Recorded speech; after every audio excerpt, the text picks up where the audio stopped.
En qüestió de minuts, de segons, qualsevol persona ho pot perdre tot. És el que va passar el mes de març a Moçambic. Un cicló va borrar del mapa moltíssimes vivendes i tota vida humana. En aquest moment s'activa un protocol, un hospital de campanya al que van assistir dos infermeres, dos castillanenques. Esta vesprada en A Punt Directe coneixem la seva experiència, les seues vivències en les que durant 3 setmanes van ajudar a més de 2.200 persones. Siempre nos diuen que ha passat un cicló allí en Mozambic i que el govern de Mozambic ha obert la petició d'ajuda internacional i que ens van activar per anar a muntar l'hospital de campanya. I tal i conforme vam plegar allí, pues vam començar a treballar i entonces no tens més remei que adaptar-te des del primer moment. Aunque te lo cuentan un poco y tú en la tele pues ves un poco cómo están estos países, cuando estás allí es indescriptible lo que sientes y lo que ves.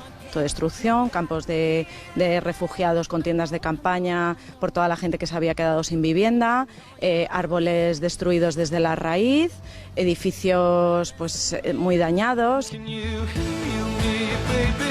Hem atès a 2.200 i pico persones, no sé exactament quan, molts pacients i molta feina des del principi.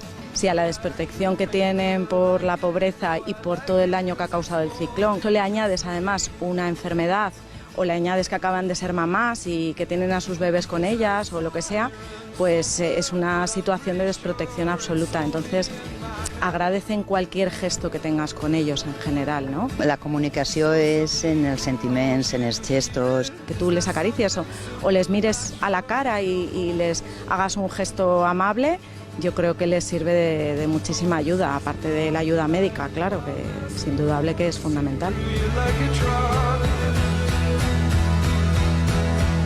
La reina Leticia, com va ser aquesta arribada d'ella?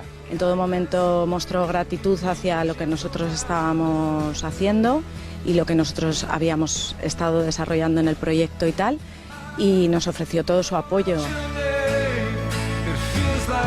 És veritat que hem salvat vides, que han canviat vides i que hem fet molta faena, però queda molt per fer. Entonces, quan tens que vindre, quan tens que replegar l'hospital, que desmuntar-lo, que guardar-lo tot, entonces para mí es el peor momento. Hay momentos maravillosos de una conexión humana muy fuerte y hay momentos que los querrías olvidar porque son completos dramas y que los estás viviendo y tu mente no los está asumiendo como que eso existe.